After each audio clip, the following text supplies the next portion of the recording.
नमस्कार साथियों। कक्षा 12 अंग्रेजी विषय की ऑनलाइन क्लासेस में मैं केवल शर्मा लेक्चरर इंग्लिश आपका स्वागत करता हूं। कक्षा 12 अंग्रेजी विषय की जो क्लासेस हमने चला रखी है उसके अंतर्गत हमने एक लेसन फ्लेमिंगो बुक जो आपकी है उसका कंप्लीट कर लिया, एक चैप्टर कंप्लीट कर लिया है, जिसके कि हमने क्वेश्चन आंसर वगैरह भी कर लिए थे, वोकैब वगैरह।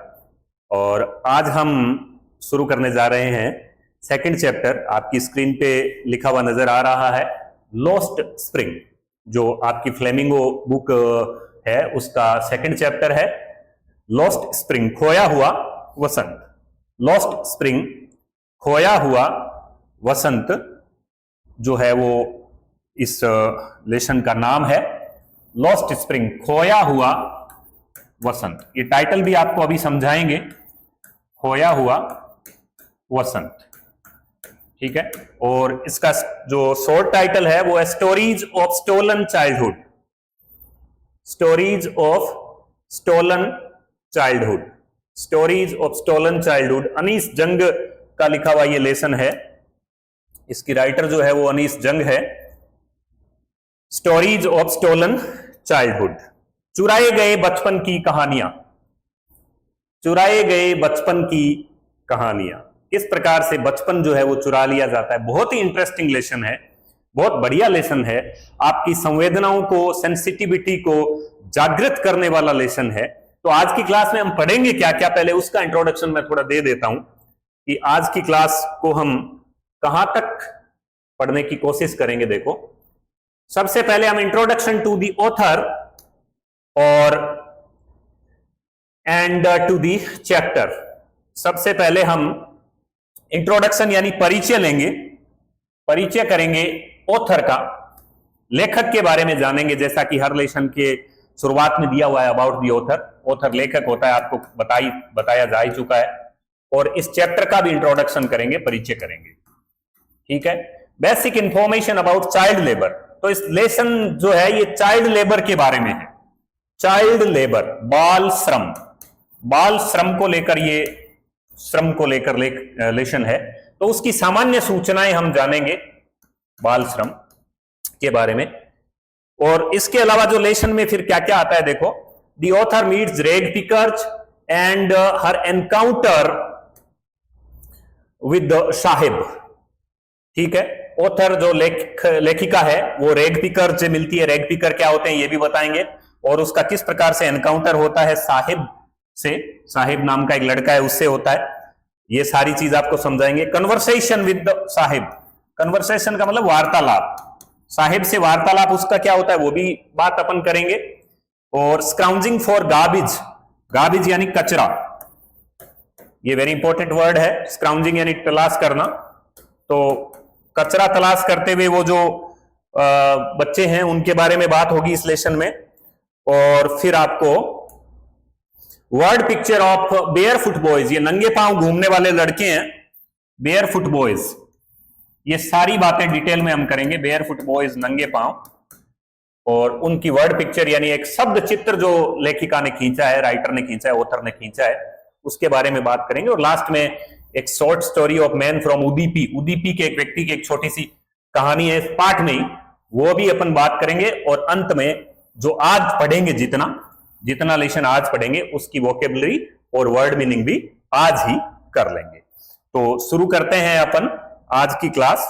Lost spring, stories of stolen childhood. Lost spring आपको बताया जा चुका है, खोया हुआ वसंत। तो पहले तो टाइटल को ही समझ लें आप, खोया हुआ वसंत, स्प्रिंग कहते हैं वसंत को, खोया हुआ वसंत। लॉस्ट यानी खोया हुआ और स्प्रिंग वसंत। क्यों कहा गया है खोया हुआ वसंत कहा गया है? चाइल्डहुड को, चाइल्डहुड को खोया हुआ वसंत कहा गया है, इसी को लॉस्ट स्प्रिंग कहा गया है।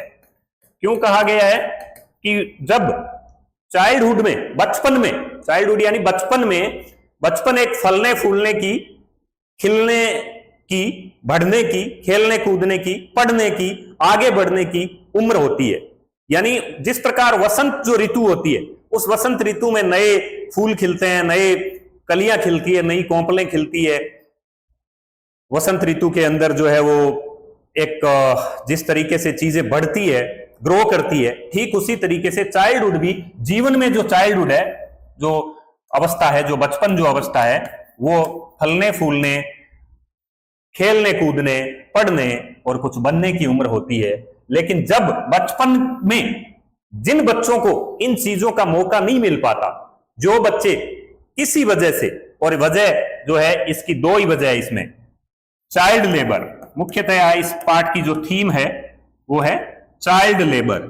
चाइल्ड लेबर यानी बाल श्रम। बाल श्रम क्या है उसकी थोड़ी सी जानकारी भी हम लेंगे। तो जिन बच्चों को चाइल्ड लेबर की वजह से, और चाइल्ड लेबर का कारण, मूलतः कारण क्या है? पॉवर्टी। पॉवर्टी यानी गरीबी। मूल कारण चाइल्ड लेबर का निश्चित रूप से हम जानते हैं कि गरीबी ही होगा, तभी चाइल्ड लेबर के लिए बच्चा मजबूर होता है। तो जब बचपन खो जाता है, बचपन में जो चीजें वास्तव में होनी चाहिए वो नहीं होती, तो इसको लॉस्ट स्प्रिंग कहा गया है। ये जो वसंत ऋतु थी वो खो गई।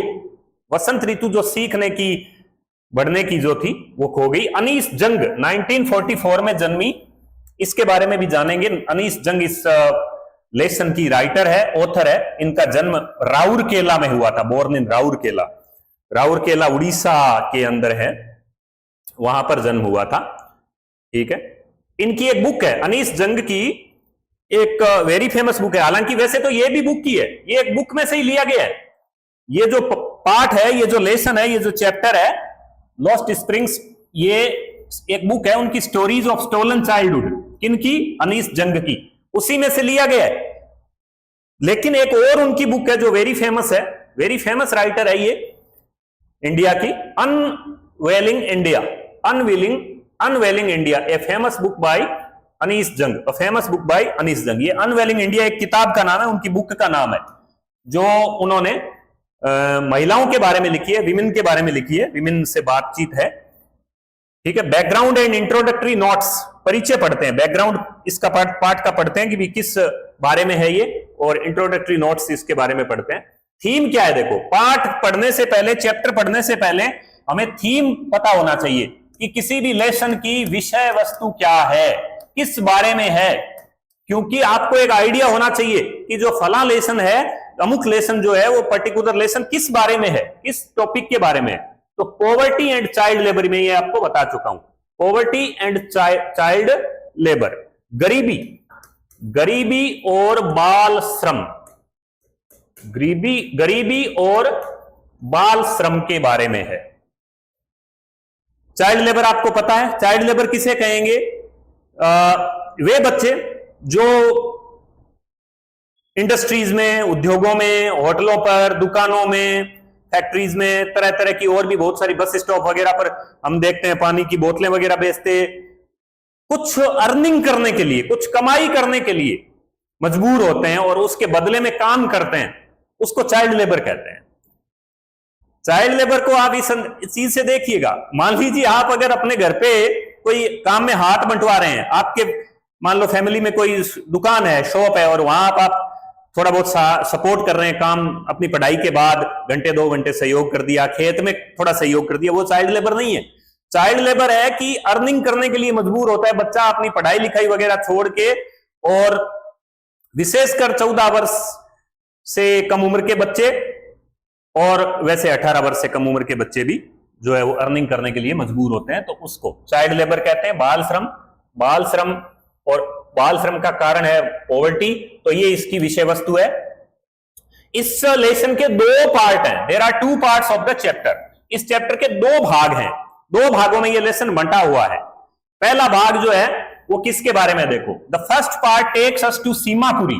पहला पार्ट हमें सीमापुरी नाम की जगह ले जाता है। पहला जो भाग है, पहला जो पार्ट है, उसमें हम सीमापुरी जाएंगे। सीमापुरी कहां है भाई? सीमापुरी दिल्ली का एक स्लम एरिया है। स्लम एरिया किसे कहते हैं? झुग्गी झोंपड़ वाला एरिया, झुग्गी झोंपड़ वाला एरिया। आप बड़े शहरों में जब जाते हैं तो आपने देखा होगा कि बड़े शहरों में जब हम प्रवेश करते हैं तो सड़क के किनारे, या आपने कुछ झोंपड़पट्टी वगैरह देखी होगी, जब बेहद गरीब तबके के लोग झोंपड़पट्टी बनाकर रहते हैं, उसको स्लम एरिया कहते हैं।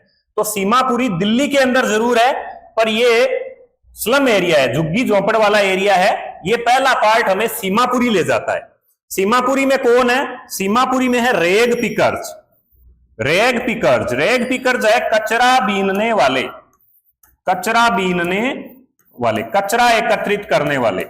जो कबाड़ वगैरह होता है, कचरा होता है सड़क के ऊपर, मान लो कहीं प्लास्टिक की बोतल पड़ी है, कहीं डिब्बा पड़ा है, कहीं पाउच पड़ा है, कहीं लोहे का टुकड़ा पड़ा है, कुछ भी पड़ा है, उसको घूम घूम के आपने देखा होगा कि बहुत सारे बच्चे और लोग इकट्ठा करते हैं और उनमें से काम की चीजें निकालकर जो जंक शॉप होती है, कबाड़ी की दुकान वगैरह होती है, इकट्ठा करके वहां बेच देते हैं, तो उनको रेग पिकर्स कहते हैं। तो यहां पर सीमापुरी में रहते हैं रेग पिकर्स लिव हियर, या सीमापुरी में रेग पिकर्स रहते हैं। दिस पार्ट टेल्स अस, यह पार्ट टेल्स अस यानी हमें बताता है द स्टोरी ऑफ साहिब। इस भाग का मुख्य पात्र, मुख्य मेन कैरेक्टर इस भाग का साहिब नाम का एक लड़का है। साहिब नाम का एक लड़का है मेन कैरेक्टर इस पहले पार्ट का, जो फर्स्ट पार्ट है। मैंने बताया 2 पार्ट है इस लेसन के। पहला पार्ट हमें सीमापुरी दिल्ली ले जाता है। सीमापुरी दिल्ली में कौन रहते हैं? रेग पिकर्स रहते हैं। रेग पिकर्स किसे कहते हैं? जो कचरा बीनने वाले होते हैं, वो रेग पिकर्स कहलाते हैं। और इसका मुख्य कैरेक्टर इस पहले पार्ट का, this part tells us the story of Sahib, ये साहिब की स्टोरी में बताता है। Sahib is a teenager boy, Sahib एक टीनेजर बॉय है, किशोर जो लड़का है, किशोर टीनेज, 13 to 19, 13 साल से 19 वर्ष की आयु, 13 to 19, क्योंकि 13 से 19 के प्रत्येक के अंत में शब्दों में लिखेंगे तो टीन लगाए, तो इसको टीन एज कहते हैं, एडोलेसेंस भी कहते हैं, बताएंगे। तो साहिब एक टीन एज का लड़का है, उसके बारे में ये बताता है। फिर अपन सेकंड पार्ट की बात यही कर लेते हैं, क्योंकि इंट्रोडक्शन हम लेसन का कर रहे हैं, सेकंड पार्ट हम आगे के वीडियोस में पढ़ेंगे, लेकिन फिर भी थोड़ा बता देते हैं। The second part leads us to the town of Firozabad. Second part जो है वो हमें कहां ले जाता है भाई? सेकंड पार्ट हमें फिरोजाबाद नाम का एक टाउन है, फिरोजाबाद नाम का एक कस्बा है, एक शहर मान लीजिए, लीड्स यानी ले जाता है। सेकंड पार्ट हमें फिरोजाबाद टाउन में ले जाता है। फिरोजाबाद कस्बा है यूपी के अंदर, वहां ले जाता है। फिरोजाबाद क्यों फेमस है? Firozabad is famous for Bengal industry, very important, याद रखें, बेंगल इंडस्ट्री। बेंगल कहते हैं चूड़ी, जो चूड़ी महिलाएं पहनती है, इंडस्ट्री यानी उद्योग। फिरोजाबाद जो है वो चूड़ी उद्योग के लिए प्रसिद्ध है, बेंगल इंडस्ट्री के लिए प्रसिद्ध है। जैसे कि पहले पार्ट में स्टोरी है मुकेश साहेब की, साहेब नाम के लड़के की। सेकंड पार्ट जो इस लेसन का होगा, इस चैप्टर का होगा, this part tells us the story of Mukesh. Second part हमें बताएगा मुकेश के बारे में। वही उसी उम्र का लगभग लड़का है जितनी उम्र का साहेब है, उसी उम्र का लड़का मुकेश है, ठीक है। तो मुकेश के बारे में ये हमें सेकंड पार्ट बताएगा। Mukesh is also a child labourer. Mukesh भी साहेब की तरह बाल चाइल्ड लेबरर यानी बाल श्रमिक है, बाल मजदूर है, चाइल्ड लेबरर है। हु वर्क्ड, जो कि काम करता है, इन द बेंगल इंडस्ट्री, जो कि चूड़ी उद्योग में, बेंगल इंडस्ट्री में काम करता है। साहेब तो जो है वो काम करता है रेग पिकिंग का, कचरा बीनने का, और मुकेश काम करता है बेंगल इंडस्ट्री में। साहेब की स्टोरी सीमापुरी दिल्ली की है और मुकेश की स्टोरी फिरोजाबाद की है। तो दोनों पार्ट अलग अलग है। आज अपन पहले पार्ट की, फर्स्ट पार्ट की शुरुआत कर रहे हैं। देखो कुछ एडिशनल जानकारी, अतिरिक्त जानकारी मैं आपकी सामान्य जानकारी के लिए दे दूं। हमारे जो संविधान है, हमारा कॉन्स्टिट्यूशन जो है हमारा, उसके अंदर जो फंडामेंटल राइट्स है, यानी जो मौलिक अधिकार हैं या मूल अधिकार जिसको कहें, मूल अधिकारों के अंदर आर्टिकल है एक आर्टिकल 24, अनुच्छेद 24 मूल अधिकार, संविधान का मूल अधिकारों का, संविधान का अनुच्छेद 24, जिसके अंदर बाल श्रम को हमारे संविधान ने निषेध किया है। शोषण के विरुद्ध जो अधिकार है ना फंडामेंटल राइट्स में, उसके अंतर्गत article 24 of the Indian constitution prohibits का मतलब प्रतिबंध लगाता है चाइल्ड लेबर। संविधान का अनुच्छेद 24 मूल अधिकारों के अंतर्गत आने वाला शोषण के विरुद्ध अधिकार, राइट अगेंस्ट एक्सप्लॉइटेशन, जिसमें अनुच्छेद 24 जो है वो भारतीय संविधान का जो अनुच्छेद 24 है। चाइल्ड लेबर से अगर बड़ा क्वेश्चन आए तो उसमें आप ये जानकारी लिख सकते हैं। इससे आपका एक बहुत बड़ा इंप्रेशन पड़ेगा कि आपको ये चीज पता है कि article 24 of the Indian constitution prohibits child labour.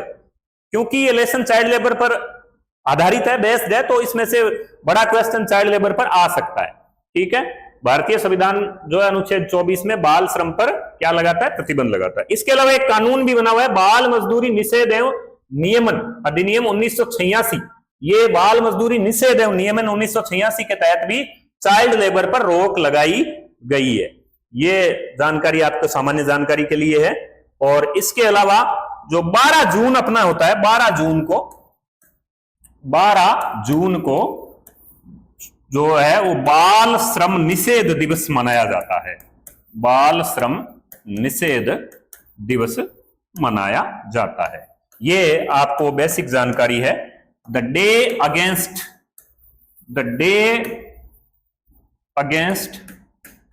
Child labour, the day against child labour, बाल श्रम निषेध दिवस। तो ये बचपन के और चाइल्ड लेबर के बारे में है। ये बेसिक जानकारी आपको दे दी गई है। अब हम आगे बढ़ते हैं और इस लेसन की शुरुआत आपको विशेष जानकारी देने के बाद हम करने जा रहे हैं। तो लॉस्ट स्प्रिंग, ठीक है, इस लेसन की हम शुरुआत कर लेते हैं। लॉस्ट स्प्रिंग ये आपकी फ्लेमिंगो बुक में से है।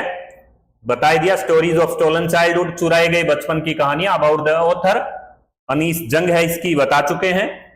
ये एक्चुअली में बुक में आपके जो है वो गलत जानकारी दी हुई है। 1964 दे रखा है इनका बर्थ डेट, जो कि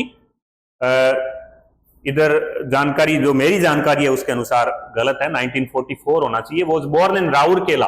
अनीस जंग, अबाउट दी ऑथर, लेखक के बारे में, अनीस जंग जिनका जन्म हुआ था, वॉज बोर्न, जन्म हुआ था, जन्मी थी। कहां जन्मी थी? राउरकेला। राउरकेला कहां है? उड़ीसा के अंतर्गत है ये। Spent her childhood and adolescence, ये वेरी इंपॉर्टेंट वर्ड है, एडोलेसेंस। एडोलेसेंस बोलेंगे किशोरावस्था, वोकेबलरी में पूरा इसको और समझा देंगे। किशोरावस्था, टीनेज, एडोलेसेंस इन हैदराबाद। हैदराबाद जो अपने दक्षिण भारतीय एक शहर है, उसमें उसने अपना बचपन और किशोरावस्था स्पेंट यानी बिताई। She received her education in Hyderabad. Anees Jung की बात चल रही है। अनीस जंग ने रिसीव्ड यानी प्राप्त की अपनी एजुकेशन, शिक्षा हैदराबाद में। हैदराबाद के ये राजशाही परिवार से, वहां पर नवाबों का शासन था आजादी से पहले, तो हैदराबाद की एरिस्टोक्रेटिक फैमिली से आती है ये। और बाद में पढ़ने के लिए यूनाइटेड स्टेट्स ऑफ अमेरिका चली गई। हर पेरेंट्स वर बोथ राइटर्स, उसके पेरेंट्स भी, माता पिता जो थे अनीस जंग के, वो भी राइटर थे, वो भी लेखक थे। Anees Jung began her career as a writer in India. Anees Jung ने राइटर के रूप में अपना कैरियर शुरू किया। बिगेन यानी शुरू किया, career as a writer in India, writer के रूप में कैरियर जो है वो इंडिया में शुरू किया। और सी हैज बीन एडिटर। एडिटर कौन होता है? एडिटर होता है संपादक, जो संपादन का काम करता है विभिन्न न्यूज़पेपर में, मैगजीन में, कि क्या छपेगा, कितना छपेगा, किस भाषा में, लैंग्वेज में छपेगा, ये तय करता है एडिटर। तो एडिटर भी रही है वो, सी हैज बीन एन एडिटर, वो एक संपादक रही है। और कॉलमनिस्ट, कॉलमनिस्ट का मतलब होती है कॉलमनिस्ट का मतलब होता है स्तंभकार। स्तंभकार का मतलब है जो विभिन्न अखबारों में, पत्र पत्रिकाओं में, मैगजीन में, करंट अफेयर्स पर, अन्य मुद्दों पर जो लेख आते हैं ना, कॉलम आते हैं, आपने देखा होगा, उस कॉलम लिखने वाले को कॉलमनिस्ट कहते हैं। फॉर मेजर न्यूज़पेपर्स, मेजर यानी बड़े बड़े अखबारों में, बड़े अखबारों में वो संपादक रही है और कॉलमनिस्ट रही है। कौन? अनीस जंग। इन इंडिया एंड अब्रॉड, न सिर्फ भारत के अखबारों में बल्कि अब्रॉड यानी विदेश में भी, विदेश में भी। तो आप आइडिया लगा सकते हैं कि कितनी बड़ी ये राइटर है और कितना बड़ा इनका नाम है। इनका लेसन हमें पढ़ने को मिल रहा है। एंड हैज ऑथर्ड, और हैज ऑथर्ड यानी इन्होंने लिखी है। किसने? अनीस जंग ने। जैसा कि मैंने बताया, एक तो अनविलिंग इंडिया भी बताई मैंने, सेवरल बुक्स यानी कई किताबें इन्होंने लिखी है। तो ये अनीस जंग के बारे में। राइटर्स के बारे में जानने का तात्पर्य ये होता है कि हम ये जान सकें कि जो राइटर, जिसने ये लेसन, जिसने ये चैप्टर लिखा है, वो कितना बड़ा राइटर है और क्या उसका दृष्टिकोण है। राइटर को भी जानना बड़ा जरूरी होता है। तो राइटर के बारे में अपन ने जान लिया। The following is an excerpt following is an excerpt, excerpt का मतलब होता है अंश, अंश या भाग, टुकड़ा है ये जो फॉलोइंग, ये जो लेसन है ना, फॉलोइंग का मतलब नीचे आने वाला, नीचे आने वाला जो पार्ट है, जो चैप्टर है, जो आपकी बुक में दिया है, जिसको हम पढ़ेंगे, from our book titled lost spring stories of stolen childhood. मैंने बताया था ये उसकी किताब में से लिया गया है, अनीस जंग की एक पूरी किताब है, पूरी बुक है, उसमें से एक छोटा सा पार्ट लिया गया है, एक एक्सट्रैक्ट लिया गया है, अंश लिया गया है, भाग लिया गया है, जिस बुक का नाम है lost spring stories of stolen childhood. Here she analyses, analyses यानी विश्लेषण करती है, यहां पर वो विश्लेषण करती है, एक तरह का विश्लेषण करती है वो, किस बात का? द ग्राइंडिंग पॉवर्टी, ग्राइंडिंग यानी न खत्म होने वाली, न समाप्त होने वाली, अनएंडिंग, न समाप्त होने वाली पॉवर्टी, पॉवर्टी यानी गरीबी, एंड ट्रेडिशंस, और न सिर्फ अनएंडिंग पॉवर्टी, ग्राइंडिंग पॉवर्टी का विश्लेषण करती है, एनालाइसिस करती है, ट्रेडिशंस यानी परंपराओं का, उन परंपराओं का विश्लेषण भी करती है जिन परंपराओं के अंतर्गत which condemn these children to life of exploitation, जो कि कंडेम का मतलब यहां मजबूर करती है इन्हें, वो परंपराएं जो मजबूर करती है, बाध्य करती है, फोर्स करती है। वैसे कंडेम का मतलब निंदा होता है, लेकिन यहां पर मजबूर करना या बाध्य करना या फोर्स करना। These children to a life of exploitation, life of exploitation, exploitation होता है शोषण, शोषण, शोषण का जीवन जीने को जो परंपराएं मजबूर करती है, शोषण का जीवन जीने के लिए जो परंपराएं मजबूर करती है, उन परंपराओं का, उन ट्रेडिशंस का यहां पर राइटर जो अनीस जंग है वो एनालाइसिस करती है, विश्लेषण करती है। तो ये आपको बेसिक जानकारी दे दी है, पार्ट के बारे में भी, चैप्टर के बारे में भी, और राइटर के बारे में भी। अब हम एक्चुअली इस पार्ट को शुरू करने जा रहे हैं। उससे पहले हम ये आइडिया लगा लें, इंडिया के मैप में ये देख लें, ये जो देखो इसमें बांग्लादेश से आए हुए लड़के हैं, ये जो साहिब जिसका जिक्र आया था, साहिब अभी सीमापुरी दिल्ली में है, और ये साहिब का परिवार जो आएगा वो बांग्लादेश से आया था। तो ये यहां इंडिया के मैप में बांग्लादेश है। थोड़ा सा एक नजर डाल लें ताकि आपको ये पता चले कि बांग्लादेश कहां है, ठीक है, जिन लोगों ने मैप कम देखा हुआ है इंडिया का। बांग्लादेश और ये है दिल्ली। ये क्यों आए थे बांग्लादेश से, कब आए थे, इसकी जानकारी भी अपन लेंगे, और इस मैप को मैं दोबारा दिखा दूंगा, ठीक है। तो अपन लेसन शुरू करेंगे अभी। उससे पहले आप देखें, ये इमेज भी देख लें आप, और ये देखो आप, ये है वो रैग पिकर्स, रैग पिकर बच्चे, रैग पिकर्स, रैग पिकर्स, कचरा बीनने वाले, कचरा बीनने वाले। यानी हम कितने सौभाग्यशाली हैं कि हमें सब कुछ सुविधाएं मिल रही है। बहुत सारे बच्चे इस कंट्री में, इस दुनिया में ऐसे हैं जिनको बेसिक सुविधाएं उपलब्ध नहीं है, बेसिक फैसिलिटीज अवेलेबल नहीं है, और उन्हें पता नहीं क्या क्या काम चाइल्ड लेबर के रूप में, मजदूर के रूप में करना पड़ता है, एजुकेशन प्राप्त नहीं कर सकते, शिक्षा प्राप्त नहीं कर पाते। ये एक मैंने प्रतीकात्मक तस्वीरें कुछ इस्तेमाल की है इसमें, symbolic images of child labour rag picker. ये देखो, ये नंगे पांव भी है। नंगे पांव को क्या कहते हैं भाई? नंगे पांव है, ये देखो नंगे पांव है। नंगे पांव को कहते हैं बेयर फुट, बेयर फुट, पहनने के लिए जिसके पांव में चप्पल या जूते नहीं है। तो जिन लोगों के पांव में चप्पल या जूते हैं वो अपने आप को भाग्यशाली समझिएगा, अपने आप को फॉर्चुनेट समझिएगा, ठीक है। इस तस्वीर को फिर से हम इस कहानी को आगे बढ़ाएंगे तो देखेंगे तो आपको और ज्यादा समझ में आएगी, ठीक है। और ये देखो, ये भी एक तरह का कचरा बीनता हुआ रैग पिकर है। इसको फिर से लाऊंगा मैं इस तस्वीर को। ये टाइम्स ऑफ इंडिया, TOI का मतलब है टाइम्स ऑफ इंडिया में छपी हुई तस्वीर है। ये है सीमापुरी दिल्ली, इसको भी अपन फिर से लाएंगे, ठीक है। अब अपन चैप्टर शुरू करते हैं, फिर दोबारा इन तस्वीरों को मैं दिखाऊंगा जब आप चैप्टर पढ़ चुके होंगे। ये पार्ट शुरू कर चुके हैं अपन। देखो यहां पर राइटर है अनीस जंग, ठीक है, अनीस जंग। और अनीस जंग चूंकि एक तरह की राइटर है और एक तरह की पत्रकार मान लें आप, तो एक तरह का जो पत्रकार जर्नलिस्ट वगैरह है, मैगजीन वगैरह में लिखती है, अखबारों में लिखती है, तो उनको रुचि रहती है, उनको इंटरेस्ट रहता है कि what is going on around them, उनके चारों ओर क्या चल रहा है। वो हर चीज को एक जिज्ञासा, क्यूरियोसिटी की दृष्टि से देखते हैं और उनमें से कुछ चीजें निकाल कर लाते हैं। तो यहां पर वो दिल्ली में ही रहती है, दिल्ली में रहने के समय की बात है। तो जब वो बाहर निकलती है एक दिन, तो बाहर निकलती है तो उसकी मुलाकात हो जाती है एक लड़के से, या एक क्या कई लड़के एक साथ है एक ग्रुप में। कौन है वो रेग पिकर्स है। कौन है? रेग पिकर्स है। रेग पिकर्स मतलब कचरा बीनने वाले हैं। उनसे उसकी मुलाकात हो जाती है और उनसे बातचीत होती है। बातचीत होती है तो वो बातचीत से शुरू कर रही है ये लेसन। ये जो आर्टिकल है ये एक तरह का निबंध है, एक तरह का लेख है, अपन ये कह सकते हैं।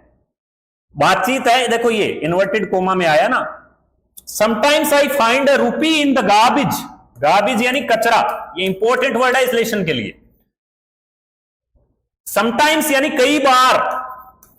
कई बार मुझे 1 रुपया मिल जाता है कचरे के ढेर में। कई बार मुझे कचरे के ढेर में 1 रुपया मिल जाता है। जब मैं कचरे का ढेर उसको खोजता हूं, इसको तलाशता हूं, तो उसमें 1 रुपया मिल जाता है कई बार। ये साहिब कह रहा है। कौन कह रहा है? ये साहिब कह रहा है। तो मैं why do you do this, I ask Sahib why do you do this, तुम ऐसा क्यों करते हो भाई, तुम ये काम क्यों करते हो। आई आस्क साहिब, मैं साहिब से पूछती हूं, मैं साहिब से पूछती हूं कि तुम ये काम क्यों करते हो। whom I encounter, very important है एनकाउंटर। एनकाउंटर का तो आप सामान्य अर्थ तो मुठभेड़ जानते हैं, मुठभेड़ के संदर्भ में ये एनकाउंटर कर दिया, फला क्रिमिनल को मार दिया, एनकाउंटर कर दिया। एनकाउंटर का मतलब है अचानक से सामना हो जाना, बिना किसी प्लान के जब हम किसी से टकरा जाते हैं, सामना हो जाना, अचानक से सामना हो जाना। तो वो कहती है कि I ask Sahib whom I encounter every morning, मैं पूछती हूं साहिब से। राइटर कहती है मैं साहिब से पूछती हूं कि तुम ये काम क्यों करते हो। कौन सा काम? रेग पिकिंग का। whom I encounter every morning, जिससे मेरा सामना रोज सुबह हो जाता है, स्क्राउजिंग फॉर गोल्ड। और वो क्या कर रहा है? स्क्राउजिंग यानी तलाश रहा है, ढूंढ रहा है, सर्च कर रहा है, खोज रहा है, सोना तलाश रहा है। ये अलंकारिक भाषा में कहा गया वो gold in the garbage. Garbage यानी कचरे के ढेर में, कचरे में सोना तलाश रहा है। साहिब जो है वो कचरे के ढेर में सोना तलाश रहा है। सोने का यहां पर ये मेटाफोरिकल मीनिंग है, फिगर ऑफ स्पीच आपको बताने पड़ेंगे, अलंकार होते हैं। तो वो एक तरीके से कचरे को यहां सोना बताया गया। क्यों? सीधा आप एक बार सीधा ही समझ लें कि कचरा उनके लिए क्या है? कचरा उनके लिए सोना है। अरे सोने के जितना कीमती है कचरा उनके लिए। ठीक है। तो समटाइम्स आई फाइंड ए रूपी इन the garbage, why do you do this, कई बार मुझे कचरे के ढेर में 1 रुपया मिल जाता है, तुम ऐसा क्यों करते हो। मैं पूछती हूं साहिब से ये काम करते क्यों, जिससे मेरा एनकाउंटर हो जाता है every morning scrounging for gold in the garbage dumps of my neighbourhood. Garbage dumps of my neighbourhood, जो मेरे पड़ोस में स्क्राउजिंग बता दिया, तलाश कर रहा है सोना कचरे के ढेर में। कचरे के ढेर, गार्बेज डंप्स यानी ढेर, कचरे के ढेर में मेरे पड़ोस में, माई नेबरहुड में, मेरे पड़ोस में सोना तलाश कर रहा है। मेरे पड़ोस में ही है, आस पड़ोस में। कौन है Sahib? Sahib left his home long ago. Sahib ने अपना घर लेफ्ट यानी छोड़ दिया अपना होम लॉन्ग अगो, लंबे समय पहले छोड़ चुका, जो कि सेट अमिडस्ट यानी मध्य में स्थित था, बीचों बीच स्थित था। सेट अमिडस्ट, साहिब जिसका कि घर कभी हुआ करता था। कहां पर? In the green fields of Dhaka, Dhaka के हरे भरे मैदानों में। साहिब कहां से आया है भाई? साहिब आया ढाका से। और साहिब क्या, शायद साहिब का परिवार आया है, साहिब तो पैदा यहीं हुआ होगा। साहिब की फैमिली ने अपना घर जो ढाका में था, ग्रीन फील्ड्स ऑफ ढाका में, वो छोड़ चुके हैं। वो हिज होम इज नॉट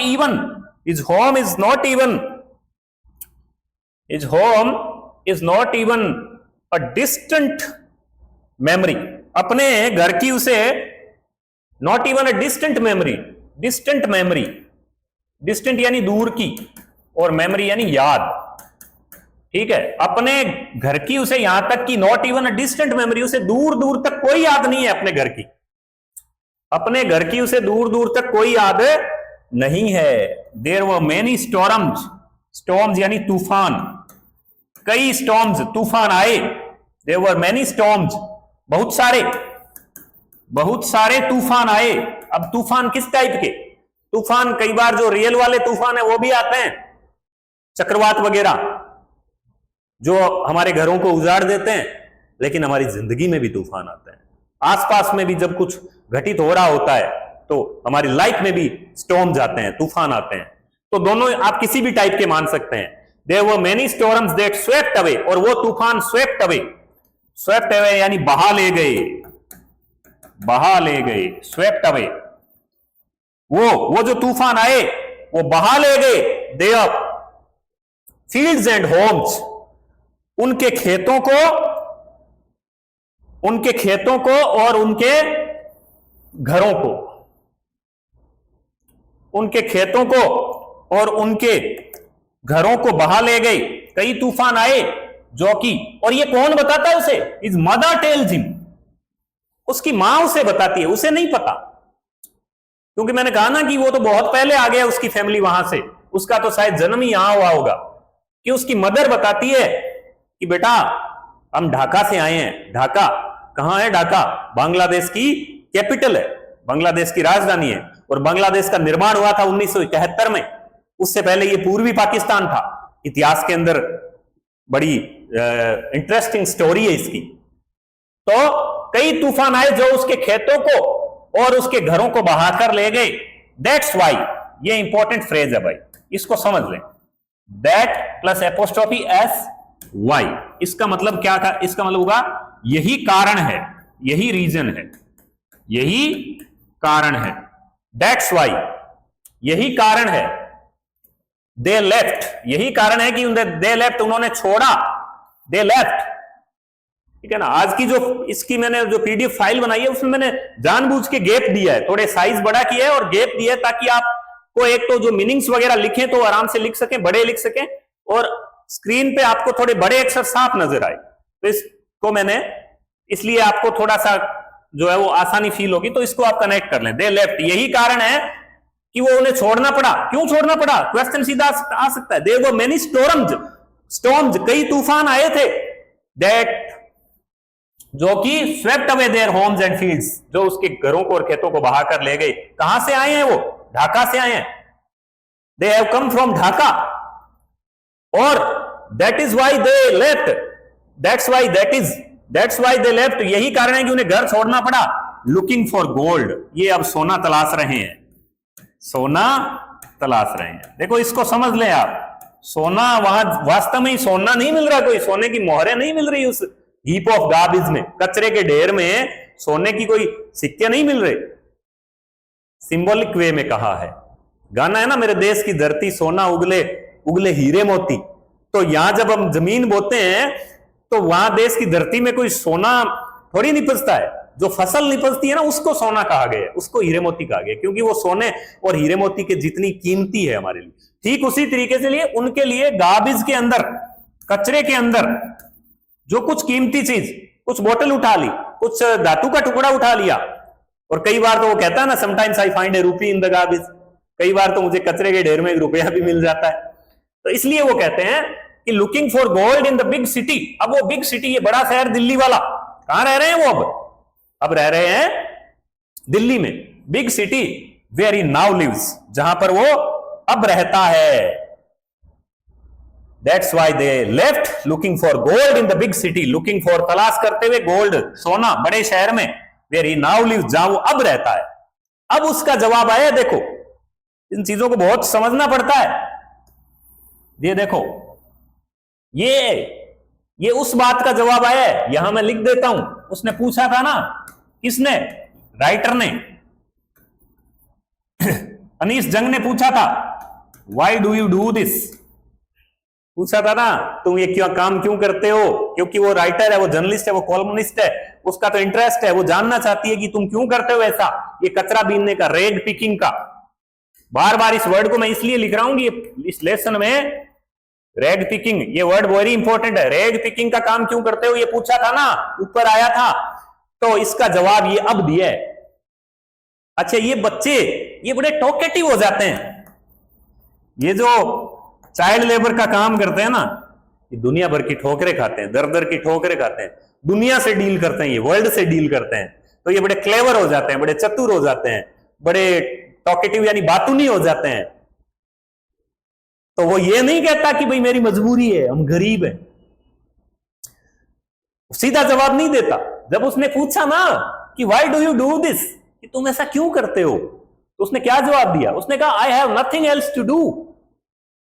उसने कहा मेरे पास और कुछ करने को है ही नहीं, I have nothing else, nothing else, और कुछ नहीं, और कुछ नहीं, टू डू करने को, मेरे पास कुछ और करने को है ही नहीं, मैं करूं क्या, ये जवाब दिया। ही मटर्ज, वो बुदबुदाते हुए कहता है, बुदबुदाना मतलब बुदबुदाते हुए, धीरे से बोलता है वो, लुकिंग अवे, और दूर देखने लगता है, बुदबुदाता है, मेरे पास कुछ और करने को है ही नहीं, I have nothing else to do, और वो दूर देखने लगता है, मटर्ज करता है वो। ठीक है, तो राइटर इसको सुझाव दे डालती है, एडवाइस दे डालती है उसको,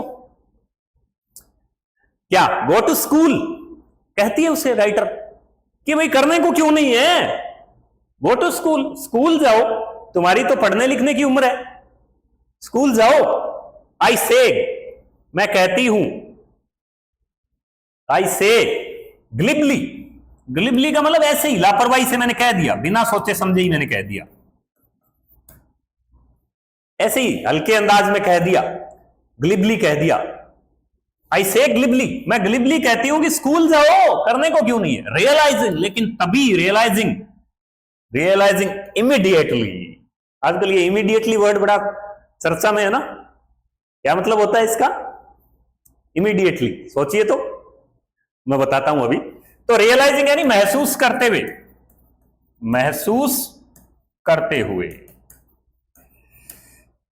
उसको तत्काल, इमीडिएटली का मतलब तत्काल, तुरंत।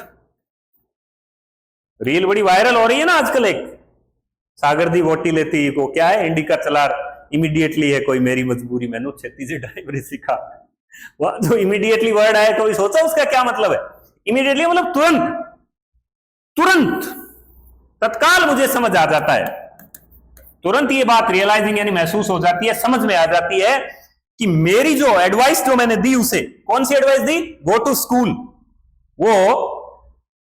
वो जो एडवाइस है, हाउ होलो, होलो का मतलब खोखली,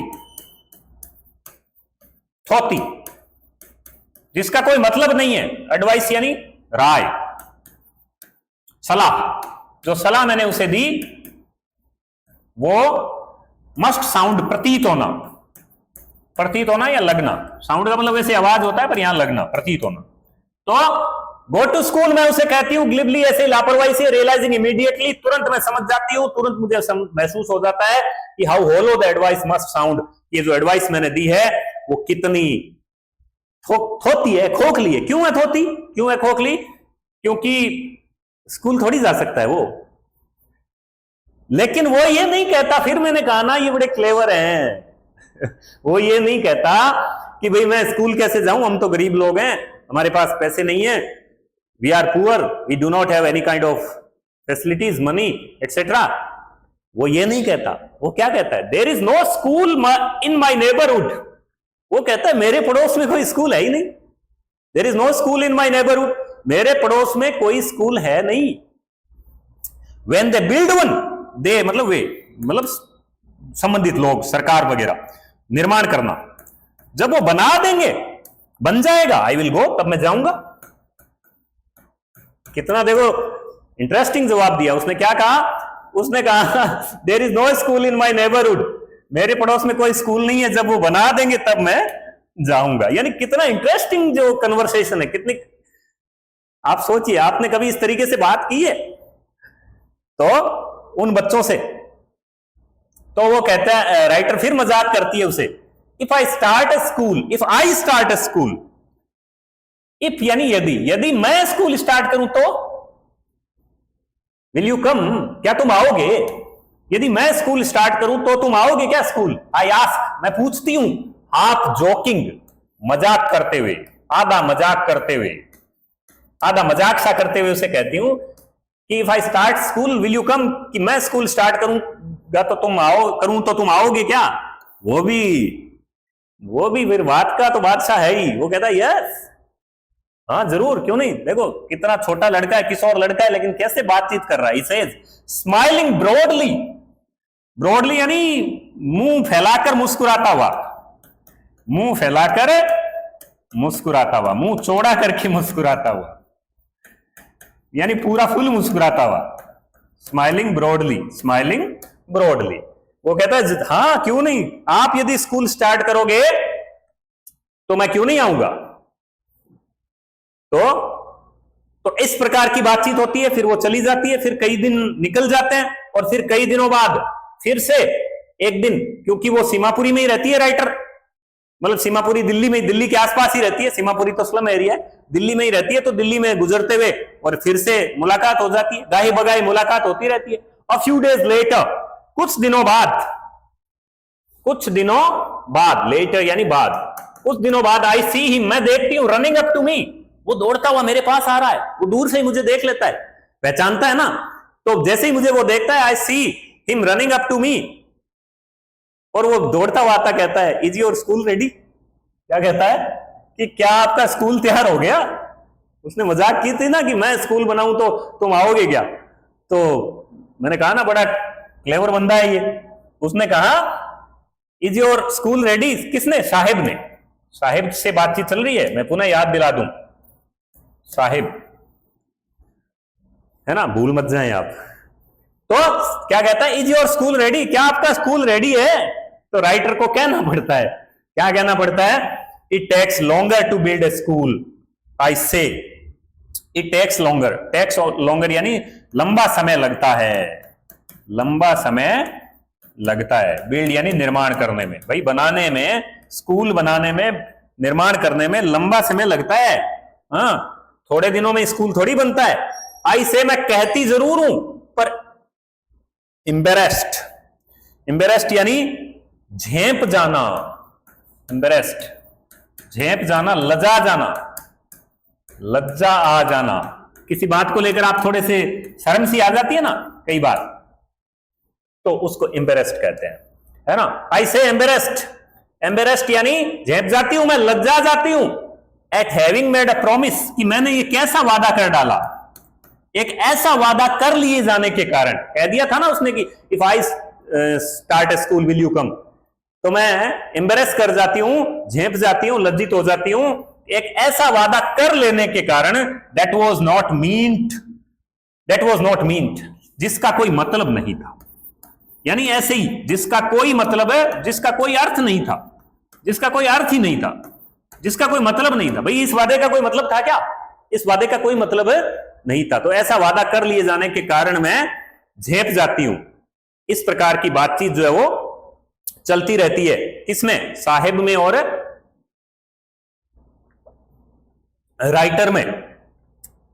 और फिर देखो आगे, क्यों, लेकिन फिर वो कहती है, मन ही मन सोचती है, लिखती है अपने लिए कि खैर क्या फर्क पड़ता है ऐसे वादों से, ऐसे वादे, ऐसे वादे, बट प्रोमिसेस, वादे, ऐसे वादे, लाइक माइन, मेरे जैसे, मेरे वाले जैसे, मेरे वाले वादे जैसे, मेरे वाले वादे जैसे, जैसा वादा मैंने किया, अबाउंड, अबाउंड इन, भरे पड़े हैं, every corner, in every corner, हर कोने में, हर कोने में, ऑफ हिज ब्लीक वर्ल्ड, फीके, फीकी दुनिया जो उसकी है, ब्लीक यानी फीका दुनिया, संसार, उसका जो फीका संसार है, फिर बता देता हूं मैं, but promises like mine abound, मेरे जैसे वादे, जैसा वादा मैंने किया वैसे वादे, abound in every corner of his bleak world, abound in यानी भरे पड़े, इन every corner of his bleak world, उसके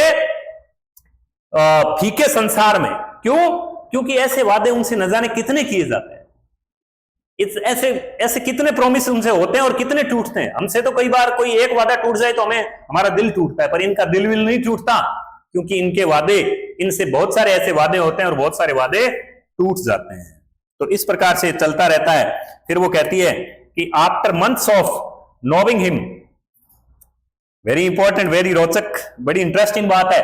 after months of नोविंग him, after months of नोविंग him, कई महीनों की जान पहचान के बाद, कई महीनों की जान पहचान के बाद, I ask him his name, मैं उसका नाम पूछती हूं। कई महीनों की जान पहचान हो जाती है ऐसे, नाम क्या बताता है? साहबे आलम।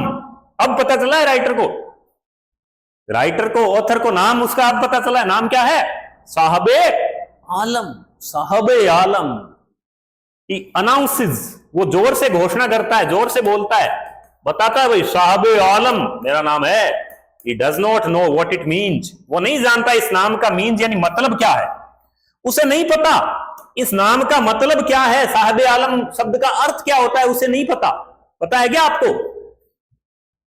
ठीक है। If he new it's meaning, if he new, अगर वो जानता इसका मतलब, जिसका की मतलब होता है, प्रश्न पूछ सकते हैं भाई क्या मतलब होता है? Lord of the universe, lord of the universe. साहबे आलम उर्दू का शब्द है, ब्रह्मांड का मालिक, दुनिया का ही नहीं, यूनिवर्स का, ब्रह्मांड का, जिसमें सब कुछ आ गया, पूरे यूनिवर्स का मालिक साहबे आलम। देखो नाम साहबे आलम जिसका अर्थ है लॉर्ड ऑफ यूनिवर्स। तो उस बेचारे को नहीं पता कि इस नाम का मतलब क्या होता है। अगर पता हो ना, वो नाम वाली कहानी है ना, कि नाम के अनुरूप गुण नहीं होना, मतलब नाम के अनुरूप विशेषताएं नहीं होता।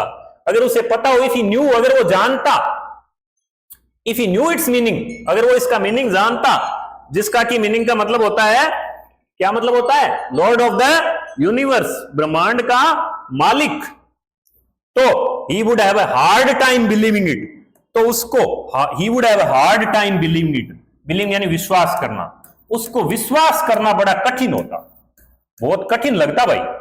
क्यों? क्योंकि हालत तो ये है, और नाम क्या है? साहबे आलम, lord of universe. Unaware, unaware यानी अनजान है वो, इस बात से अनजान है। Unaware of what is name represents, represent का मतलब क्या होता है, क्या मतलब है, इस बात से अनजान, unaware of what is name represent, इस बात से अनजान कि उसके नाम का मतलब क्या है। ही रोम्स द स्ट्रीट्स, रोम्स भटकता है, वो भटकता रहता है, किसमें? गलियों में, स्ट्रीट्स में, विद हिज फ्रेंड्स, अपने मित्रों के साथ भटकता है, वो अकेला नहीं है। An army of the barefoot boys, एक आर्मी है, पूरी एक फौज है, किसकी? नंगे पांव घूमने वाले, बेयरफुट बॉयज, इंपॉर्टेंट वर्ड है भाई, नंगे पांव घूमने वाले लड़कों की, who appear like the morning birds, जो कि अपीयर यानी प्रकट होते हैं सुबह सुबह, सुबह के मॉर्निंग बर्ड्स, सुबह के पक्षियों की तरह प्रकट होते हैं। एंड डिसअपियर एट नून, और डिसअपियर यानी गायब हो जाते हैं, नून यानी दोपहर में, जो कि सुबह के पक्षियों की तरह प्रकट होते हैं और दोपहर में गायब हो जाते हैं। तो ये आर्मी ऑफ बेयरफुट बॉयज है, पूरी फौज है ये। ओवर द मंथ्स, कई महीने गुजरने के बाद, I have come to recognise each of them, अब ये कई महीने हो गए हैं, मैं जाती हूं, राइटर कहती है, और ये मिलते रहते हैं मुझे, बातचीत होती रहती है, और कई महीनों की रिकॉग्नाइज यानी I, over the months I have come to recognise each of them, recognise यानी पहचानना, अब कई महीनों से पहचानना, ठीक है, पहचानना, कई महीनों से मैं इनको मतलब देखती हूं तो जानने लगी हूं, ईच ऑफ देम, प्रत्येक को, अब मैं प्रत्येक को जानने लगी हूं, प्रत्येक को मैं रिकॉग्नाइज करने लगी हूं, पहचानने लगी हूं। एक दिन फिर मिलते हैं, ये थोड़े दिन बाद की और बात है। Why aren't you wearing chappals? I ask one, तो मैंने बताया ना ये बेयरफुट है, पाठ में आया ना, बेयरफुट बॉयज है ये, नंगे पांव घूमते हैं। तो एक दिन राइटर कहती है, मैं पूछ लेती हूं एक से, Why aren't you wearing chappals? तुमने चप्पल क्यों नहीं पहनी हुई है? वेयरिंग यानी पहनी हुई, भाई तुम चप्पल क्यों नहीं पहने हुए हो? I ask one, उनमें से एक को मैं पूछती हूं, I ask one, तो जवाब क्या देता है? फिर मैंने कहा ना, वो ये नहीं कहते कि भाई हमारे पास पैसे नहीं है, गरीब है, कैसे कहेंगे? हम कह देते हैं क्या, जो एक सेल्फ रिस्पेक्ट तो होता है ना, इतनी देखो साथ में सेंसिटिविटी हमारी जागृत कर रहा है, हमारी करुणा को जागृत कर रहा है। वो क्या कहता है? My mother did not bring them down from the shelf, self, self यानी ताक, अलमारी मान लो आप दीवार में, है ना, ऐसी अलमारी वगैरह होती है ना जिसपे अपन ऐसे चीज रखते हैं, उसको सेल्फ कहते हैं। तो वो क्या कहता है कि my mother did not bring them down, उन्हें नीचे नहीं उतार के देती, मेरी मां है ना वो सेल्फ से नीचे नहीं उतार के देती। ये आंसर सिंपली, बड़ा सिंपली, एकदम साधारण, एकदम सामान्य, बिना अड़बड़ाए सीधा उत्तर देता है, मेरी मां जो है उनको सेल्फ से नीचे उतार कर नहीं देती। दूसरा एक पास में ही खड़ा है उसका दोस्त, वो क्या जो बोलता है, वो कहता है इवन इफ शी डिड, यदि वो ऐसा कर भी दे, यदि ऐसा वो कौन, यदि वो ऐसा कर भी दे, उसकी मां, यदि ऐसा वो यदि वो ऐसा कर भी दे, कौन, उसकी मां, उतार भी दे, he will not, he will throw them off, तो ये फेंक देगा, ये कौन सा पहनेगा, ये पहनता नहीं है तभी तो इसकी मां उतार के नहीं देती। ये अगर उतार दे, एड्स अनदर, एड्स का मतलब उस बात में जोड़ता है, वो जो बात पहले वाले ने कही ना, उस बात में ये बात जोड़ता है वो, कि ऐसा वो कर भी दे, मां अगर कर भी दे तो ये कौन सा उन्हें पहनेगा। अच्छा, वो दूसरे वाला कौन है, एड्स अनदर, अनदर मतलब दूसरा, एक और, हु इज वेयरिंग शूज, जिसने जूते पहन रखे हैं। अच्छा, ये एक ने जूते पहन रखे हैं, पर ये जूते देखो, दैट डू नॉट मैच। एक तरफ बड़ी इंटरेस्टिंग बात है, एक तरफ कितनी हमारी करुणा को जगाता है कि ऐसे जूते पहन रखे हैं दैट डू नॉट मैच, जो मिलान, मैच नहीं करते, मतलब एक पैर में कोई और जूता और दूसरे पैर में कोई और जूता, एक पैर में स्पोर्ट शूज और एक में फॉर्मल शूज, एक में लेदर वाला, एक में स्पोर्ट शूज। तो कहां से लाए हैं, कचरे के ढेर में, हीप ऑफ गार्बेज में, और या फिर किसी ने फेंके हुए, किसी ने दे दिए होंगे बेचारे। ये कितनी बड़ी हालत है। तो राइटर फिर उस पे कमेंट कर देती है कि तेरे देख, तू इसको तो कहता है इसकी मां उतार के नहीं देती, ये कह रहा है, तो तू कह रहा है कि मां, इसकी मां उतार दे तो ये कौन सा पहनेगा, फेंक देगा, पर तेरे देख, है ना, who is wearing shoes that do not match, ऐसे जूते पहने हुए हैं जो मैच नहीं करते। तो बता, when I comment on it, जब मैं इस पे टिप्पणी करती हूँ कि ये ऐसा क्यों, ये ऐसे क्या है भाई, तो फिर वो बता नहीं पाता। सफल्स हिज फीट, शफल्स, शफल्स यानी घसीटता है, वो जमीन पर पैर घसीटने लगता है, घसीटता है। सारे वर्ड मीनिंग आपको आगे फिर से बता देंगे। ही सफल्स हिज फीट, वो अपने पांव घसीटता है, एंड सेज नथिंग, और कुछ कह नहीं पाता बेचारा, कहने को लिए कुछ है नहीं। तीसरे वाला फिर कहता, I want shoes, says a third boy, एक तीसरा लड़का है और उनमें, वो कहता है, तीसरे वाला बेचारा वो भी बेयरफुट है, वो क्या कहता है, आई वॉन्ट शूज, मैं जूते चाहता हूं, मुझे भी जूते चाहिए, आई वॉन्ट शूज। देखो कितनी करुणा की, कितनी दया की बात है, इनके पास जूते नहीं है ना। I want shoes, says a third boy who has never owned a pair, कितनी दर्द वाली बात है। देखो, एक I want shoes, says a third boy, मुझे जूते चाहिए, तीसरा लड़का कहता है, एक ऐसा लड़का हु यानी जिसने, हैज नेवर ओन्ड, ओन्ड यानी नहीं, वो मतलब मालिक नहीं रहा, मालिक नहीं रहा मतलब उसके पास नहीं रहे, किस, अ पेयर ऑफ, मालिक नहीं रहा, a pair of all is life, है ना, एक पेयर, एक जोड़ी जूते पूरे जीवन में उसने, उसके पास नहीं आए, मतलब उसने जूते देखे ही नहीं है, उसे नहीं पता जूते पहनकर कैसे लगते हैं। ऐसे ऐसे लड़के हैं, देखो, ऐसे बेयरफुट लड़के हैं जिसने कभी जूते नहीं पहनते। तो राइटर कहती है कि ट्रेवलिंग अक्रॉस द कंट्री, मुझे तो यात्रा करनी पड़ती है, ट्रेवलिंग यानी यात्रा करती रहती हूं मैं, अक्रॉस द कंट्री, पूरे देश में। I have seen children walking barefoot, I have seen, मैंने देखे हैं बच्चों को, वॉकिंग यानी चलते हुए, बेयरफुट नंगे पांव। मैं पूरे देश में घूमती हूं, मैंने नंगे पांव जो है वो घूमते हुए पूरे देश के अंदर मैंने बच्चों को नंगे पांव घूमते देखा है। सिटीज, शहरों में, कहां देखा है, विलेज, गांव में, विलेज रोड्स, गांव की सड़कों में, जगह जगह मैंने खूब सारे नंगे पांव बेयरफुट बॉयज को देखा है। और जब जिम्मेदार लोगों से पूछा जाता है, गवर्नमेंट के जिम्मेदार लोगों से, ऑफिशियल लोगों से, नेताओं से पूछा जाता है कि ये क्यों है ऐसा, तो वो क्या कहते हैं, it is not lack of money.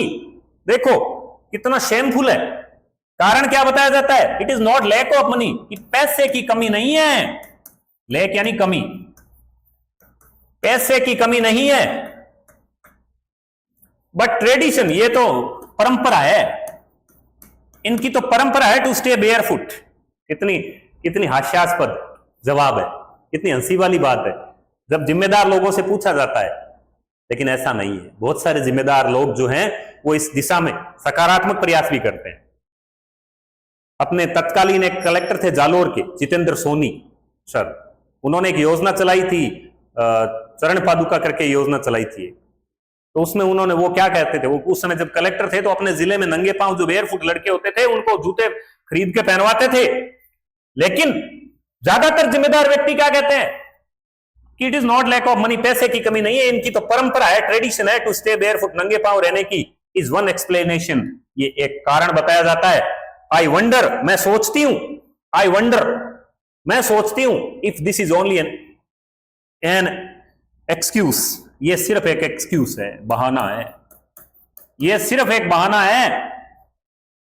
Explanation का मतलब कारण बताया जाता है, ठीक है ना।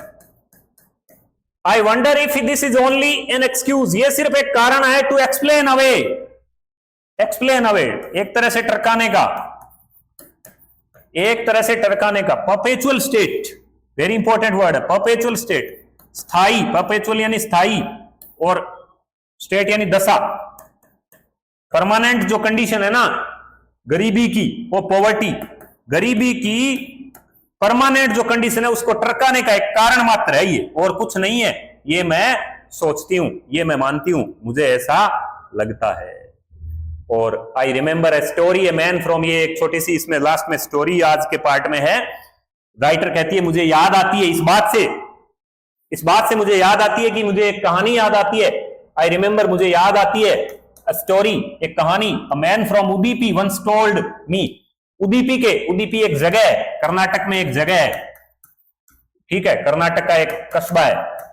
वहां के एक व्यक्ति ने मुझे, उडुपी के एक व्यक्ति ने एक बार बताई थी एक कहानी, एज ए यंग बॉय। उस व्यक्ति ने क्या बताया था कि जब मैं छोटा लड़का था, उस व्यक्ति ने मुझे बताया था, ही वुड गो, वो जाया करता था, तो school past an old temple, school के पास से गुजरते हुए एक मंदिर जाया करता था, पुराने समय की कहानी है। और जब वो स्कूल जाता, where his father was a priest, उस मंदिर में उसके पिता एक पुजारी थे। उस व्यक्ति ने जिसने कहानी बताई, और वो स्कूल जाता था तो मंदिर से होके गुजरता था, उस मंदिर में उसके पिता पुजारी थे, ठीक है। he would stop briefly at the temple, briefly का मतलब थोड़ी देर के लिए। तो जब वो स्कूल जाता, रास्ते में मंदिर पड़ता था, और थोड़ी देर के लिए उस मंदिर में रुकता, वो उस टेम्पल में रुकता, और पता है क्या प्रार्थना करता, एंड प्रे का मतलब प्रार्थना करता, for a pair of shoes. क्या आपने कभी मंदिर में जाके ऐसी प्रार्थना करने को मजबूर हुए हैं कि वो एक मंदिर में जाके ये प्रार्थना करता कि मुझे एक जोड़ी जूते मिल जाए। 30 years later, 30 साल हो गए उस बात को, 30 साल बाद, 30 years later, I visited his, मैं पुणे गई, I visited यानी मैं visited his town and the temple, और मैं वापस उस मंदिर में गई तो वहां देखा, which was now drowned in the air of desolation यानी उजाड़। मैंने देखा उजाड़, सूनापन, वो जो मंदिर अभी सूनापन में डूबा हुआ था, ड्राउंड यानी डूबा हुआ, ठीक है। इन द बैकयार्ड, उस मंदिर के पिछवाड़े में, where lived the new priest, अब वहां नया पुजारी आ गया है, वो पुजारी नहीं है, अब वहां एक नया पुजारी आ गया है, ठीक है। There were red and white plastic chairs, और वहां पर लाल और सफेद कुर्सियां थी। A young boy dressed in, और वहां पर एक, उस घर में एक युवा लड़का, एक छोटा बच्चा ड्रेस्ड इन ग्रे यूनिफॉर्म पहने हुए, ड्रेस, स्कूल ड्रेस पहने हुए, वेयरिंग सॉक्स एंड शूज, पहने हुए जूते और जुराबें, सॉक्स एंड शूज, जुराबें और जूते। अराइव्ड पेंटिंग, हाँफता हुआ पहुंचता है वो, और through is school bag on A folding bed, और दौड़ता हुआ आता है और अपना बस्ता फोल्डिंग बेड पर, वो फोल्ड करने वाले बेड पर फेंकता है, ठीक है।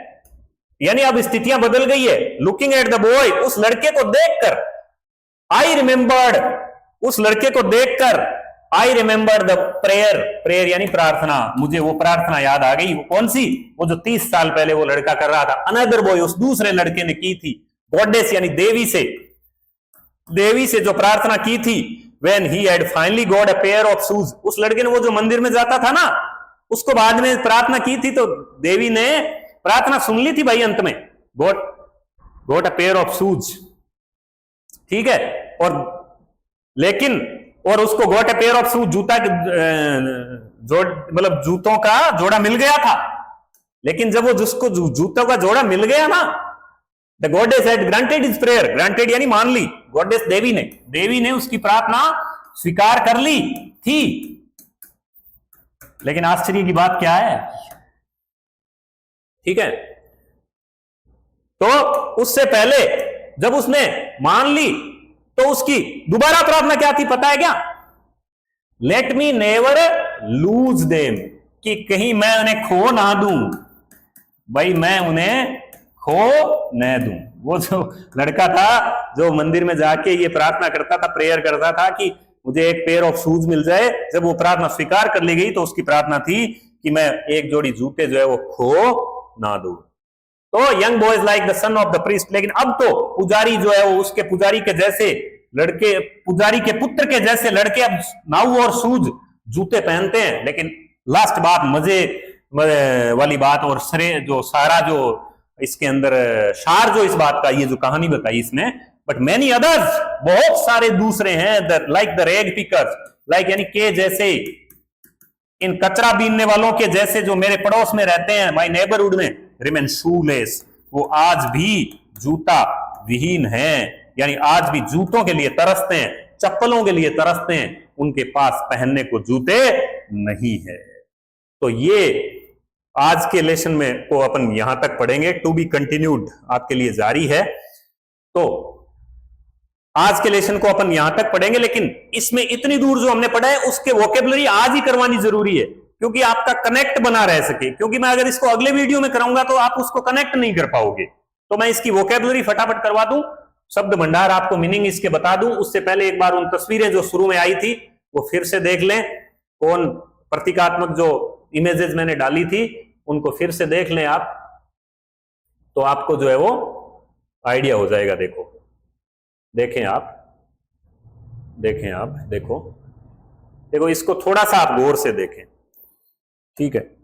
ये है वो एरिया, स्लम एरिया। ये दिल्ली की बड़ी बड़ी बिल्डिंग है, बड़ी बड़ी इमारतें हैं, ये आपको दिख रही होंगी, बड़े बड़े फ्लैट्स हैं, लेकिन ये जो कचरा बीनने वाली झोपड़पट्टी आपको दिख रही है, ये देखो, ये इनके स्ट्रक्चर्स वाले घर हैं, ये सीमापुरी का स्लम एरिया है, ठीक है आप। और ये देखो, ये एक बार फिर से जो रैग पिकर्स हैं, देखो इनके पास वो प्लास्टिक का बैग है, प्लास्टिक का, ये सिंबलिक है, ये तस्वीरें सीधी इंटरनेट से ऐसे ही आपको समझाने के लिए उठाई गई है, ये कोई ओरिजिनल तस्वीरें नहीं है, लेकिन फिर भी इससे समझ आता है मामला कि देखो ये किस प्रकार से ये कपड़े, बेयरफुट बॉयज, और ये जो है वो लिए हुए प्लास्टिक का कट्टा बैग लिए हुए, और ये कचरा ये ढूंढ रहे हैं, इनमें से ये जो कचरा पड़ा है इसमें से ढूंढ रहे हैं।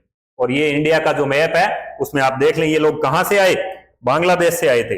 बांग्लादेश का जब निर्माण हुआ था 1971 में, तो बांग्लादेश के अंदर बहुत बड़ा एक आंतरिक अशांति उत्पन्न हुई थी।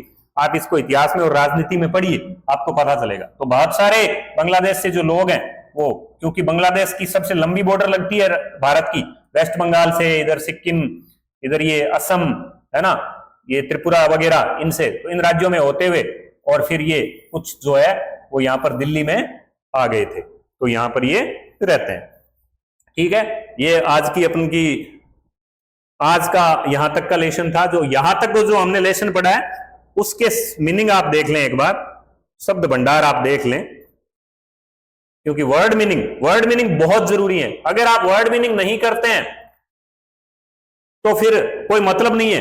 वर्ड मीनिंग के बिना आपको नए इसके क्वेश्चन आंसर आप तैयार कर पाएंगे और नए लेसन को समझ पाएंगे। तो वर्ड मीनिंग को आप जरूर तैयार करें, अच्छे से तैयार करें, एक एक word meaning. Lost spring stories, ये ठीक है आज जो पढ़ा। स्पेंड, ये लेखक वाले में, अबाउट द ऑथर वाले भाग में। स्पेंट बिताया, एडलेसेंस किशोरावस्था है ना, टीनेज, ठीक है। रिसीव्ड प्राप्त की, कुछ तो एकदम आसान है, अगर किसी को कुछ नहीं कम आते हो तो उसके लिए मैंने सारे लिखे हैं, संख्या थोड़ी ज्यादा है, कम कर देंगे धीरे धीरे क्योंकि जो रिपीट नहीं करेंगे। बहुत दोनों एडिटर आपको बताया था, संपादक, कॉलमनिस्ट, अखबार व पत्र पत्रिकाओं में कॉलम, कोई लेख, आलेख, समसामयिक विषयों पर लिखने वाला। मेजर, मेजर का मतलब बड़े बड़े, मेजर न्यूज़पेपर्स, ठीक है। अब्रोड, विदेश होता है, अब्रोड विदेश। हैज ऑथर्ड, लिखी है, सेवरल कई, सेवरल कई। एक्सेप्ट, एक्सेप्ट यानी अंश, भाग या टुकड़ा, ये जो पार्ट है वो उसकी बुक में से एक एक्सेप्ट लिया गया है। एनालाइजेज यानी विश्लेषण करती है। ग्राइंडिंग यानी पॉवर्टी का कभी नया समाप्त होने वाली, कभी नया समाप्त होने वाली पॉवर्टी का वो विश्लेषण करती है, ठीक है, ग्राइंडिंग। फिर है पॉवर्टी, गरीबी, ये वेरी इंपॉर्टेंट वर्ड है भाई, ये पॉवर्टी, गरीबी। ट्रेडिशंस, परंपराएं। कंडेम, मजबूर करना, बाध्य करना, ठीक है, यहां इसका यह अर्थ है। वैसे प्राय इसका अर्थ होता है निंदा करना, निंदा करना होता है कंडेम का अर्थ वैसे, ठीक है। अब लेसन की वोकेबलरी आ जाएगी। लेसन की वोकेबलरी में चलते हैं अपन।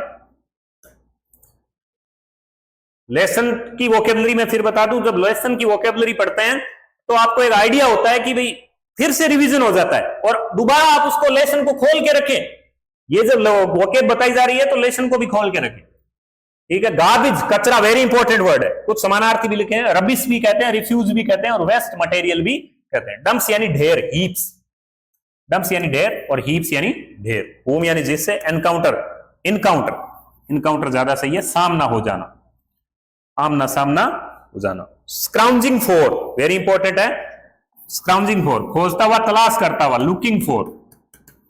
ये आपको जब क्वेश्चन का आंसर दोगे तो ये वर्ड मीनिंग्स आपको काम आएंगे, बिना इसके आप काम नहीं चला पाएंगे, ठीक है। आगे बढ़ते हैं। स्क्राउंजिंग यानी सर्चिंग फॉर या लुकिंग फॉर। नेबरहुड, पड़ोस, पहले भी आ गया। सेट अमिडस्ट, मध्य में स्थित, ढाका में था ना, सेट अमिडस्ट, मध्य। डिस्टेंट यानी दूर दूर की, उसे कोई मेमोरी याद नहीं है, दूर दूर की उसके होम की। स्टॉर्म्स, तूफान, स्टॉर्म्स तूफान। स्वेप्ट अवे, बहा ले गई, स्वेप्ट अवे बहाकर ले गई। That's why, that is why, for this reason, यही कारण है कि, बता दिया आपको। लेफ्ट यानी छोड़ दिया। नथिंग एल्स टू डू, कुछ और करने को नहीं है, साहिब कहता है मेरे पास। मटर्ज, बुदबुदाते हुए कहता है, जिसका मतलब होता है ग्रम्बल भी कह सकते हैं अपन, ग्रम्बल, ठीक है। ग्लिबली, ऐसे ही लापरवाही से उसने कह दिया था, बिना कोई ज्यादा विचार किए, लापरवाही से, ठीक है। रियलाइजिंग, रियलाइजिंग यानी महसूस करते हुए, रियलाइज करते हुए, फील करते हुए, ठीक है। इमीडिएटली, बता दिया था इमीडिएटली आपको, तत्काल, तुरंत, अभी, इसी वक्त, एट वंस, ठीक है। होलो, होलो यानी थोती, खोखली, होलो एडवाइस। एडवाइस होती है राय या सलाह, ये नाउन है, संज्ञा है, संज्ञा के रूप में आएगी तब सी होगा, एडवाइस। और वर्ब के रूप में जाएगी राय देना या सलाह देना तो एडवाइज होगा, एडवाइज। ये अंतर है, ये अंतर है। एडवाइस नाउन है, राय या सलाह, ठीक है। और एडवाइज यानी राय देना। साउंड, प्रतीत होना, अपीयर, सीम, वैसे साउंड का मतलब जो है वो आवाज होता है, लेकिन यहां पर प्रतीत होना। बिल्ड, निर्माण करना। हाफ जोकिंग, आधा मजाक करते हुए। स्माइलिंग ब्रॉडली, मुंह चौड़ा करके मुस्कुराता हुआ, ब्रॉडली यानी वाइडली, ठीक है। टेक्स लॉन्ग, लंबा समय लगता है, उसने कहा था it takes long time to build a school. Embarrassed, embarrassed, ये बढ़िया वर्ड है, इम्बेरेस्ड, झेप जाना, लज्जा आ जाना। वो इम्बेरेस हो जाती है ना कि मैंने ऐसा वादा कर लिया था जिसका कोई मतलब नहीं था। Eight having made a promise, ऐसा वादा कर लेने के लिए। दैट वॉज या नोट, में लिखना भूल गया है ना, नोट है यहाँ। That was not meat, that was not meat, जिसका कोई मतलब नहीं था। अबाउंड, भरे पड़े हैं। कॉर्नर, कोना, कोना, कोना, ठीक है।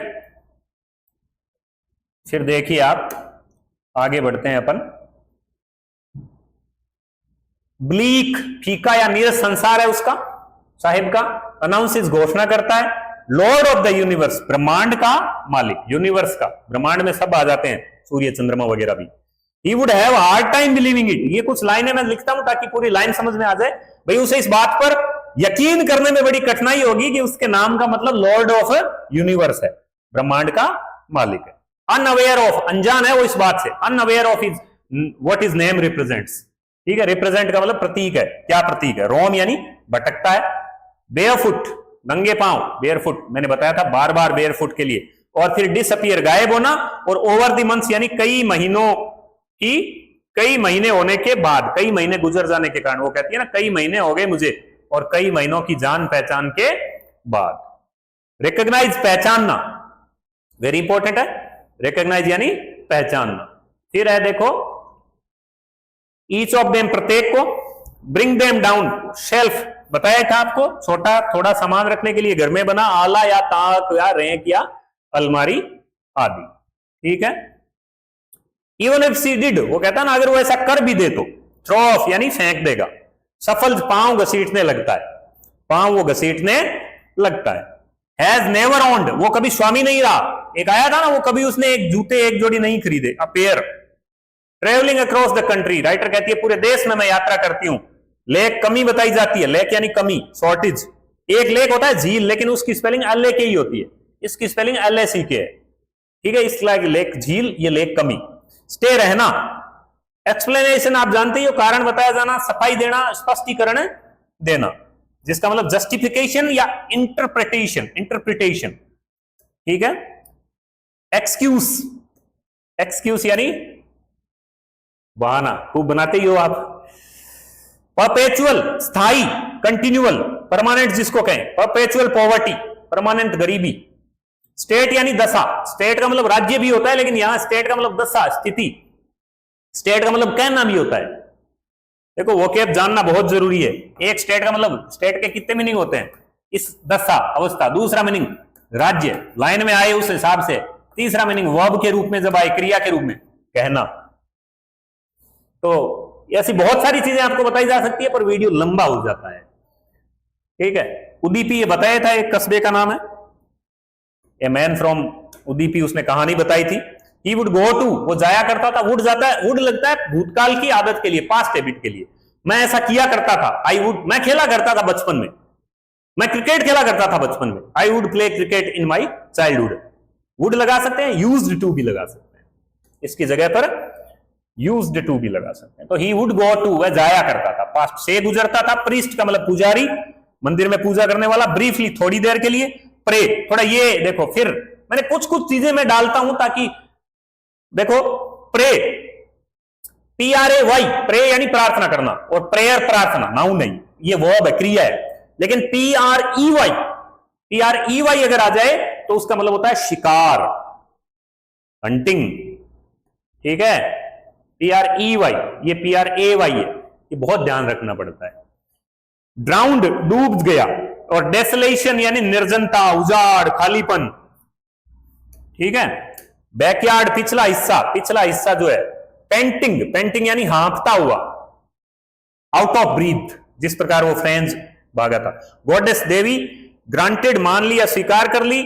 सन, पुत्र, और सन, सूर्य। देखो स्पेलिंग में अंतर, फिर चीजें, छोटी छोटी चीजें सीखने की होती है। सन, सन। रिमेन, बने हुए हैं। शूलेस, जूता विहीन।